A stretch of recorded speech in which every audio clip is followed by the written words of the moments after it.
네, 이재명 대통령이 국가정보자원관리원 화재로 불편을 겪는 국민을 향해서 고개를 숙였습니다. 네, 국민의힘은 서울 도심에서 집회를 열고 대여 공세 수위를 끌어올렸습니다. 정치권 소식은 두 분과 함께 짚어보겠습니다. 최창렬 용인대 특임교수, 최수영 시사평론가 나오셨습니다. 어서 오십시오. 안녕하십니까. 이재명 대통령 국정 최고 책임자로서 송구하다 국가정보자원관리원 화재에 대해서 사과했습니다. 그래서 민생 관련한 사항은 밤을 새워서라도 신속하게 복구하라. 그러니까 대통령까지 이제 사과하는 그런 상황이 됐을 정도면 어쨌든 이게 큰 문제라는 거네요.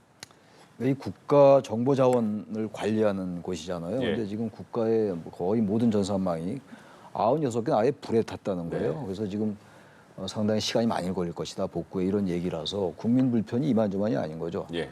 당장 이제 뭘 해야 되는, 민원 서류를 띄는 건 물론입니다만 아주 치명적으로 이제 불편을 겪고 난관에 부딪힌 사람도 많아요. 예. 그러니까 이건 정말 국가가 책임져야 되는 문제인 거죠. 그리고 2022년도에 이미 이제 그때 SK 그 이제 판교 데이터 센터에도 불이 난 적이 있어요. 그리고 난 다음에 또 2023년도에도 국가자원관리원에서 그때 불이 난 건 화재가 난 건 아니었는데 예. 그때 문제가 생겼었습니다. 근데 그런 것들이 이제 반면교사로 남지 않은 거였죠. 그리고 어떤 보도에 의하면은 이 리튬 배터리가 문제라는 건데 이 배터리가 이미 이제 그 시한이 지났다는 거. 2014년도였으니까 이제 지난해 작년도까지였는데 그게 안 된 거죠. 10년이 기간인데 근데 그게 1년 지났다. 넘으니까 이게 예. 이 문제가 생긴 걸로 봐야 돼요. 그러니까 전반적으로 그때도 또 2022년도 SK 그때 화재 났을 때도 그때 카카오 먹통 사태가 네네. 이제 아주 얼마나 그 힘들었습니까? 다 기억이 생생한데 그때도 국가자원부 원장이 3시간 내에 복구가 안 하고 이렇게 얘기했는데 그렇지 않단 말이에요. 예. 그러니까 이런 것들을 이재명 대통령이 이렇게 말씀하신 것처럼 총체적으로 점검을 해야 될 것 같아요. 네. 그리고 대통령이 그리고 야당이 사과하라고 그랬는데 사과는 당연히 해야 되겠죠. 예. 대통령이 송구하다. 또 국정의 최고 책임자는 모든 부분에 책임을 지는 거예요. 국정에. 예. 사실상 지난 정권에서 이루어진 일이라고 볼 수 있을지 모르겠으나 그렇게 얘기하는 게 의미가 없죠. 네. 야당이 대국민 사과를 요구했는데 거기에 대한 사과를 했고 그러게요. 저는 그 시적절에 잘한 거라고 생각합니다. 예. 그러니까 야당도 계속해서 사과하라 그 외쳤는데 오후에 이 대통령이 사과를 했잖아요. 네. 어쨌든 여기에 대한 책임을 계속 그 지고 빨리 복구하는 거에 신경을 많이 쓰는 모습입니다. 지금. 그러니까 원래 정부 여당은 예. 국정 운영에 대한 무한 책임을 지는 거예요. 그러니까 국정 운영의 최고 책임자면은 그 사안이 임기 중에 있었다 그러면 본인이 책임지는 게 맞죠. 근데 제가 보기에 대통령의 반응은 적절했다고 봅니다. 그런데 정치권의 대응은 저는 매우 좀 미진한 수준을 넘어서 이거는 사실 어찌 보면 서로에게 책임 떠넘기기라는 직무유기를 하는 거였어요. 오늘 예. 사실 현장 방문을 하는데 상임위원회가 여당 따로 야당 따로 갑니다. 물론 조국혁 신당은 범여로 분류가 되니까 여당끼리 가서 이제 그 현장 검증 현장을 둘러보고 예. 야당은 야당끼리 가서 얘기하는데 결국은 여당은 가서 얘기했던 게 전임 정부가 예산 깎아서 일이 벌어진 거라 얘기하고 왜 그 또 야당은 또 그러면 과거에 그 어떤 참사가 났을 때 그 해당 정부의 장관 경질하라고 했던 정부가 왜 이런 일이 벌어지니까 왜 전 정부 탓을 하냐고 예. 또 화살을 돌립니다. 이게 반복되는 사이 이미 다음 주는 추석 연휴의 시작이고 그러면 이 민생에 끼치는 영향은 굉장히 막중할 텐데 뭐 그게 119든 그다음에 뭐 위치 추적이든 그다음에 나이스의 금융 전산망이든 그다음에 뭐 그러니까 추석을 맞는 택배 배송이든 간에 결국에 이게 다 민생으로 직결되는 거라면 해결하는 게 중요하지 예. 원인은 그 다음에 이제 우리가 사후 약방문이 되지 않고 재발을 방지할 수 있는 예. 이런 것들을 하는 게 중요한데 정치권은 서로 니 탓 남 탓 하고 있는 이 사이에 대통령이 어쨌든 빨리 복구해라. 밤을 새워서라도 해서 국민 생활에 불편함이 없도록 해라. 저는 적절했다고 보고요. 예. 어찌됐건 대통령이 만일 여기에서 또 전 정부 탓을 하거나 아니면은 이 문제에 대한 본질을 따져보겠다고 들었을 때는 이건 또 정쟁이 늪으로 빠져들 텐데 그나마 빨리 어떤 그 국면 전환도 하고 책임성의 정치라는 측면에서 그 바람직했다고 저는 생각합니다. 예. 정치권에 있었던 내탓 공방의 자체는 좀 문제가 있었지만 일단은 뭐 대통령의 대응은 적절했다라는 말씀을 좀 들어봤는데요. 어쨌든 당분간 시민들의 불편은 좀 불가피해 보이는 상황이잖아요. 아까 뭐 교수님께서도 말씀해 주셨지만 2년 전에도 이런 화재가 있었는데 이 부분에 대해서 예방 시스템을 마련하지 못한 점, 이 부분을 대통령도 지적을 했더라고요. 어떻게 들으셨나요? 그리고 또 왜 이 화재가 발생했나도 따져봐야 될 것 같아요. 이게 지금 그 케이블을 이제 차단하고 분리하고 그리고 전원을 차단하는 이런 것들을 하고 있는 중이었어요. 화재를 막기 위해서. 그러니까요. 화재를 막기 위해서 이렇게 작업을 하고 있다가 예. 그러다 이게 지금 사고가 난 거라 예. 화재가 난 거고 리튬 이 배터리가 워낙 이 화재에 상당히 노출돼 있다고 네. 그러더라고요. 네. 이게 화재에 상당히 리튬 배터리가 많이 문제가 돼요. 이런 것들이 잘 간과돼 왔던 거죠. 그러니까 이런 것도 전반적으로 이건 국민들의 생활 안정과 관련된 것들이니까 예. 아주 민생에 직결되는 부분들이죠. 이런 부분들을 좀 차제에 예. 뭐 여야가 내 탓 공모할 게 아니고 차제에 이걸 제도적으로 보완도 좀 하고 대통령의 말씀처럼 이게 뭐가 문제인 것인지 예. 전반적으로 좀 바라볼 필요가 있다고 생각합니다. 그리고 물론 책임 소재를 따질 건 따져야 되겠죠. 책임의 규명은 있어야 되겠습니다만 앞으로는 절대 이런 일이 벌어지면 안 되죠. 예. 앞으로 2주나 걸린다는데 그러니까요. 이거는 큰 문제죠. 예. 그리고 특히 이제 이 화재도 끊는데 시간이 많이 걸렸잖아요. 예. 그냥 물만 뿌릴 수가 없는 상황이었다고 그래요. 그러니까 이런 부분들을 이제 항상 우리가 이 안전 문제는 큰 문제인데 예. 이건 다른 거 또 다른 안전의 문제고 시큐리티의 문제, 보안의 문제고 그렇기 때문에 네.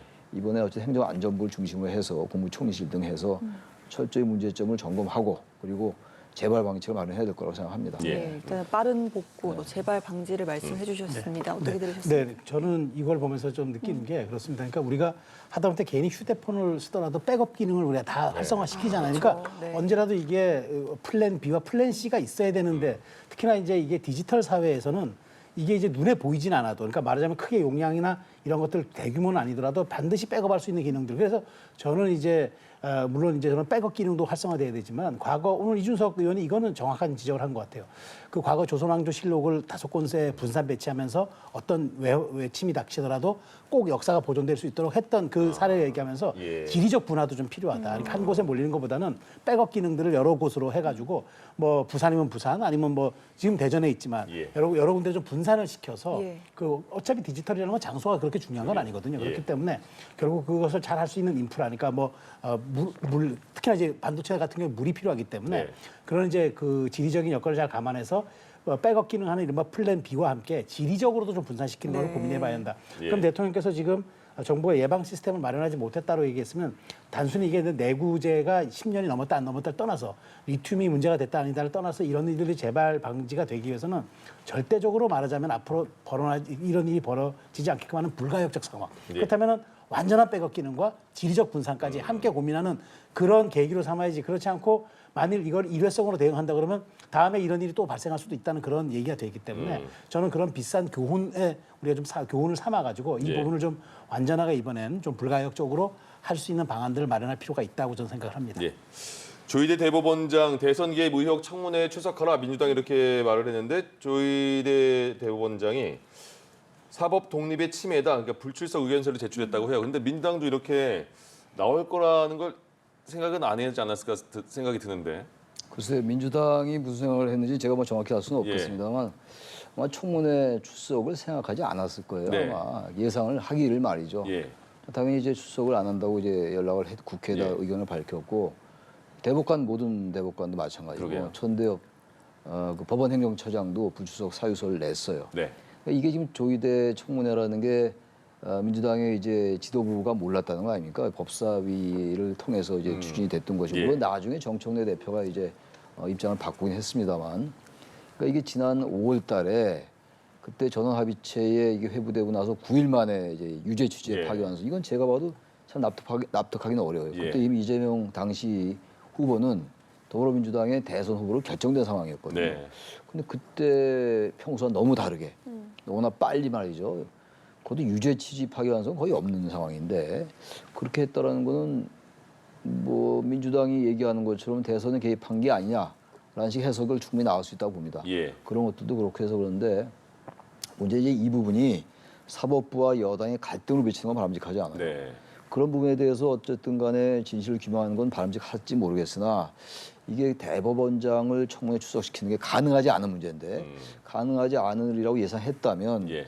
이게 정치공세가 될 수가 있는 거거든요. 이게 엉뚱하게 그때 왜 정말 대법원이 그런 판단을 내렸을까라는 그 규명보다도 법원과 또 이제 여당과의 갈등으로 이게 되면 예. 이 프레임이 완전히 이상하게 바뀌는 거죠. 네네. 그런 부분을 여당이 좀 신중하게 할 필요가 있다고 생각합니다. 그러니까 말씀하신 것처럼 대법원장을 어떻게 청문회에 부르냐 한 목소리가 있을 수 있고, 근데 부르는 이유가 그 유죄 취지의 파기환송을 9일 만에 내리지 않았냐, 그 너무 대선 개입한 거 아니냐, 부당하다 이런 한 목소리가 있는 거잖아요. 네. 그 어떻게 생각해야 될까요? 저는 이걸 보면서 예.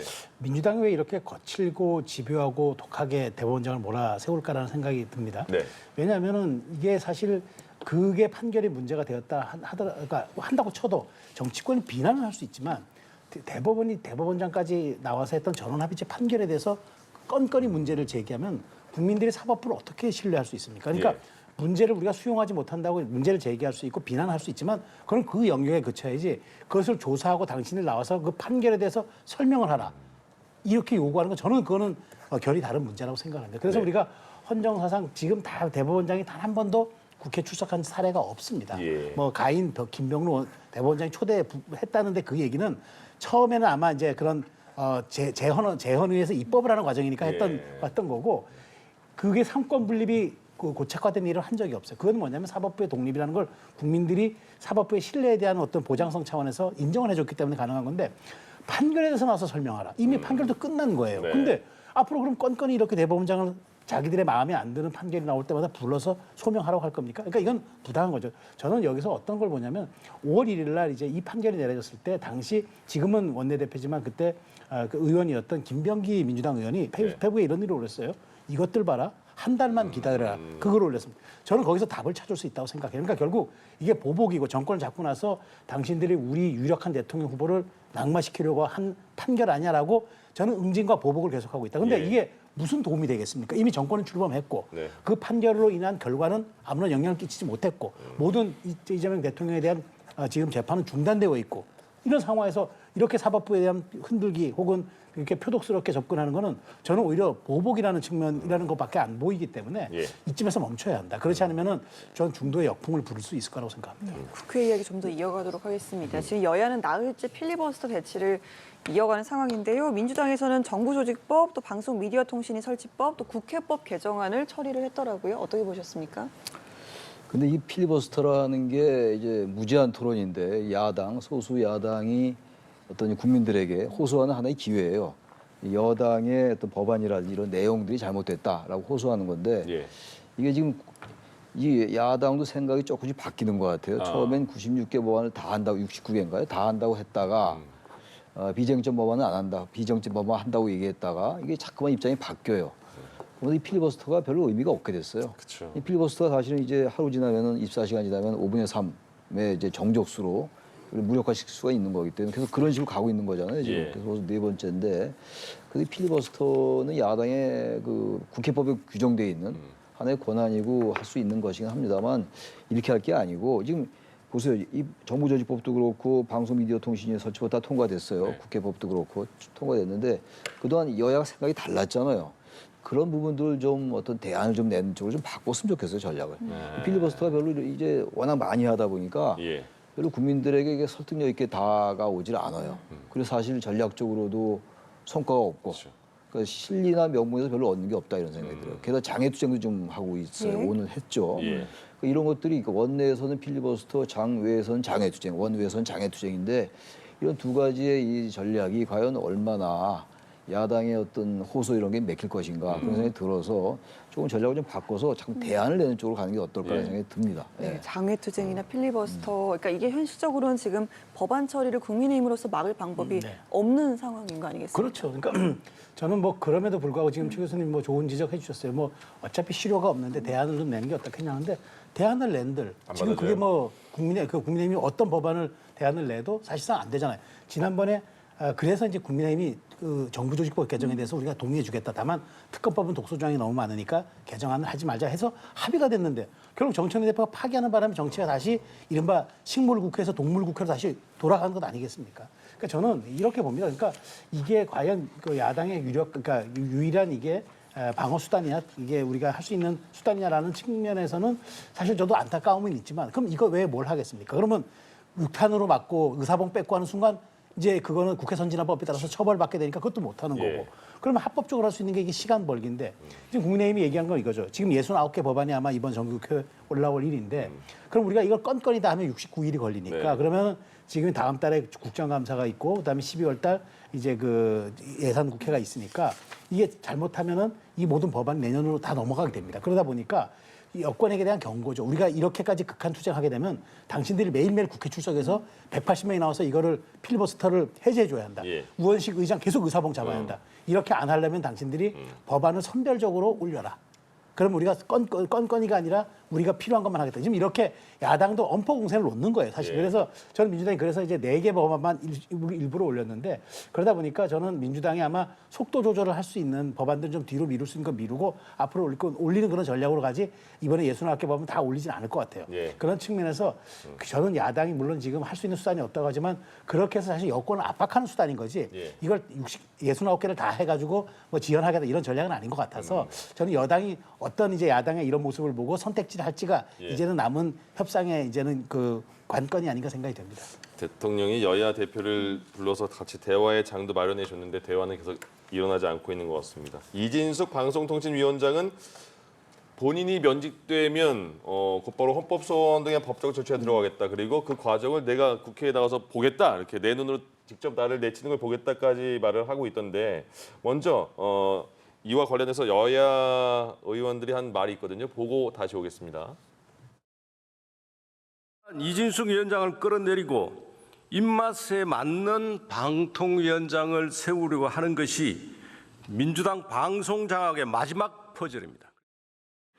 보수의 여전사로 불리는 이진숙은 법이 바뀌든 바뀌지 않든 면직 파면될 사유만 남은 자입니다.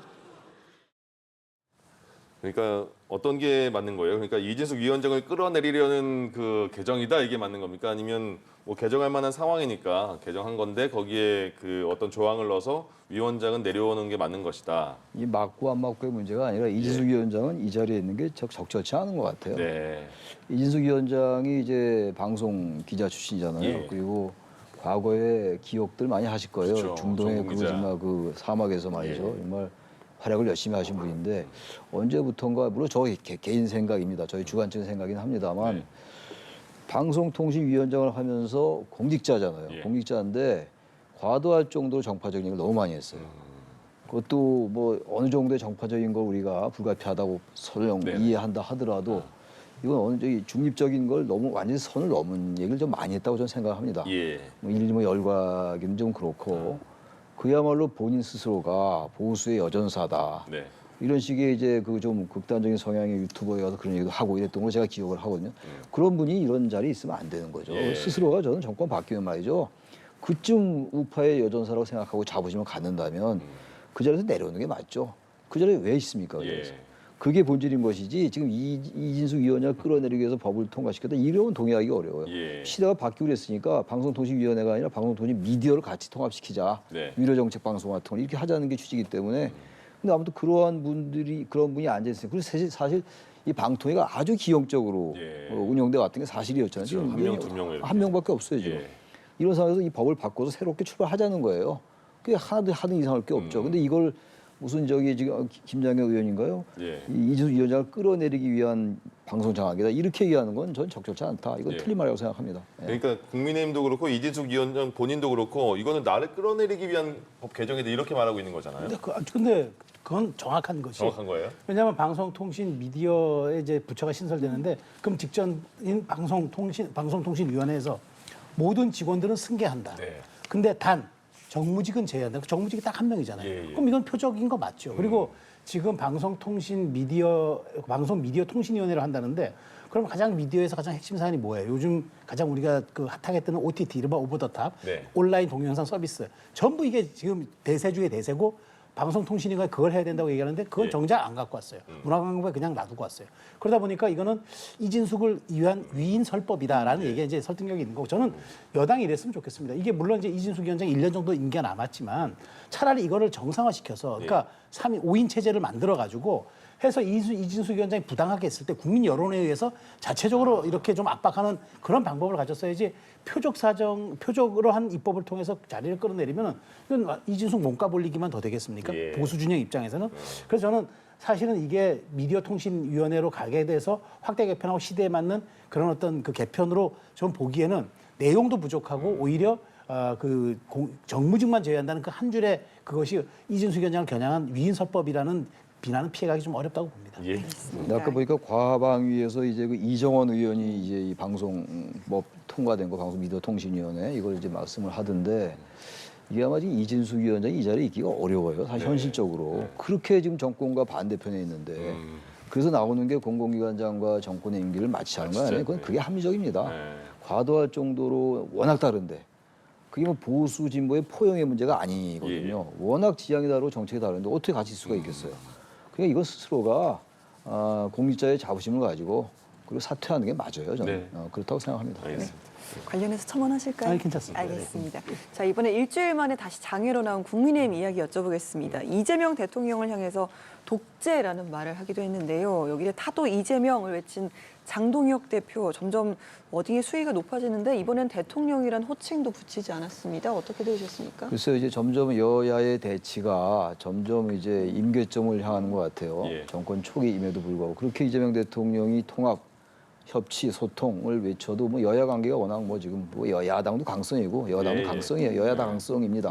부인할 수 없는 것이고 지도부도 그렇고 말이죠. 그런데 독재라는 거는 여기 맞지가 않죠. 그럼 독재 정권의 지지율이 이렇게 높게 나올 수가 있나요? 그게 맞지 않잖아요. 그래서 야당의 실정은 알겠어요. 또 당 대표니까 또 그렇게 강성으로 나가야 또 이 그 강성 지지층 결집하고 네. 또 강성 당원들에 의해서 대표도 됐으니까 이해는 하겠는데 그게 아까도 제가 이 필리버스터 관련 말씀드렸습니다만 그게 장동혁 대표가 당장은 지금 강성 지지층들의 지지를 받을 수 있을지 모르겠으나 내년에 지방선거잖아요. 예.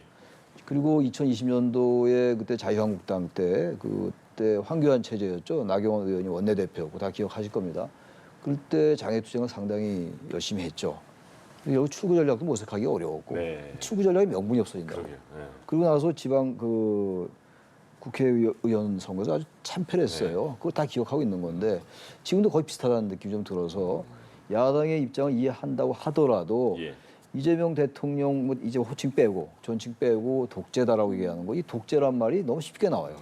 그냥 조목조목 그냥 따지든가 이래야지 이걸 이제 완전히 그 적개로 가는 이러한 것들 이러한 언어 특히 장애투쟁 이런 부분들은 역시 지지층만 나오는 거예요. 예. 그 강성 지지층. 그러니까 굉장히 많아 보이긴 합니다만 전체 유권자를 볼 때 중도적 민심을 볼 때 그걸 얼마나 동의하겠습니까? 예. 그래서 이거는 올바른 방법은 아닌 것 같아요. 전략적으로.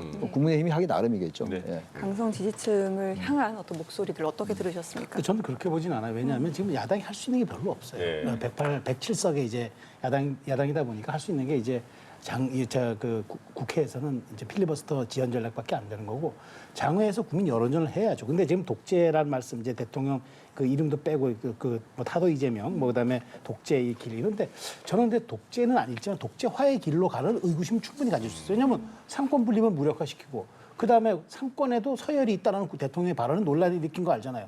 선출직 권력이 가장 위에 있고 임명직 권력은 그 아래에 있어야 한다는 취지의 얘기였잖아요. 그럼 많은 사람들이 왜 갑자기 이런 논란들이 지금 이재명 정부 들어서 얘기하지? 근데 이재명 대통령은 처음서부터 우리는 협치를 할 것이고 실용 정부를 할 것이라고 얘기하는데 정치적인 사안에 가면 굉장히 강한 목소리를 내고 결국은 지금 대통령과 여당이 당에 끌려다니는 듯한 모습을 보이는 게 사실이란 말이에요. 예. 그러다 보니까 많은 분들이 의구심을 갖는 거죠. 이러다가 상권 분립이 무너지고 정말 사법부의 신뢰마저 그 정치권이 뺏어가는 것 아니냐 이런 얘기가 있기 때문에 근데 저는 이렇게 봅니다.